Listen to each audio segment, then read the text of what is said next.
Kwacoca lomunye lo wathi ngetinja wathi inja iyakhumbula la eke yathola kudla kwayo khona itolo.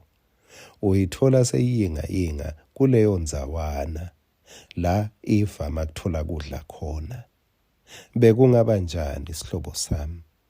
Nathi sivame kuyinga la sithola lusito lwethu khona. UShitolo hlabelela kwathi ngiphakamisele emehlami etinzabeni, lusito lwami luvelaphi? Lusito lwami luvela kuJehova, lo wendile izulu nemhlaba. Noma ungade ukuthi utawucela uthini, ubovama kuyinga ebukhoneni baNkulunkulu. La lusito lwakho luvela khona nalamuhla. Esinkweni sakavuka udle, ngithi angicale ngekumemedela ukuthi tonke tingoma te-happy birthday atihlatshelelwa nanoma ngibani, kepha tihlatshelelwa mina lamuhla. Ngiyambonga uNkulunkulu lo wangipha kuphila ngalelanga, wangivumela ukuthi ngebatali bami ngingefika nami kulomhlaba. Ngibonge imthandazo yakho, ngibonge lusito lwakho. Nasi lesingwa lamhla ngicela ukukuhlephelela encwadzini yesihlabelelo 126 verse 1. Kwakungathi siyabhutha thina bathunjwa baseSiyoni ngesikhathi uNkulunkulu asibuyisela eJerusalema.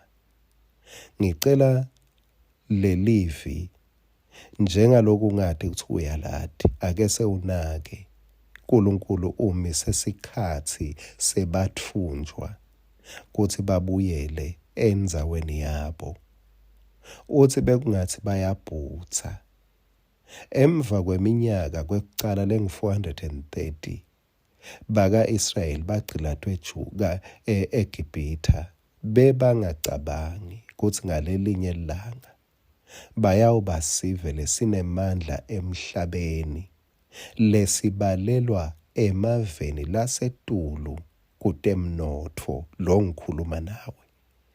Bebangacabangi ukuthi bayawubalelwa etiveni letinemandla nangetinzabatembi. Bebangacabangi. Nyalo baphila lapho. Kunetintfo lematendeke empilweni yakho kube ngathi uyaphutsa, letinye titawukwendeka kube ngathi uyaphutsa ngesikhathi ubuyiselwa.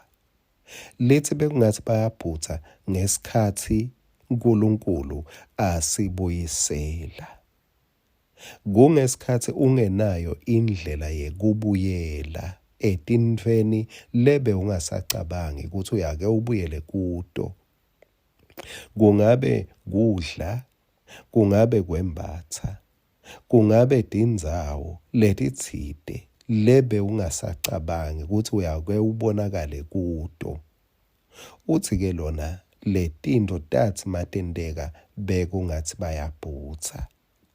uNkulunkulu sihlobo sami, ngicela ukukutshela nje baleni, uyabuyiselana.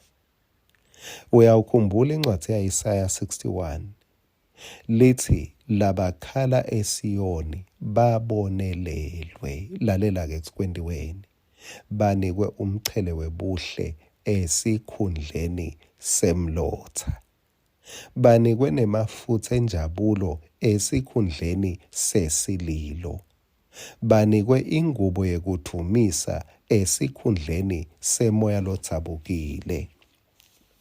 Ngigcine ngekufundza Jobe 42 verse 10. Wathi kube Jobe athandazele labangani bakhe, simakadze wamenda wanjenga futhi. uNkulunkulu uyabuyiselana. Futhi uNkulunkulu uma akubuyisela angeke ukukholwe noma ngithi awuzange wakukholwa. Kepha-ke futhi ngingasho ukuthi njengaloku uNkulunkulu abuyiselana, nawe angeke ukukholwe. Kepha yena losebenza ngetulu kwekucabanga nekucela kwethu, unawe amandla ekukwenda la kushito nala kushoko.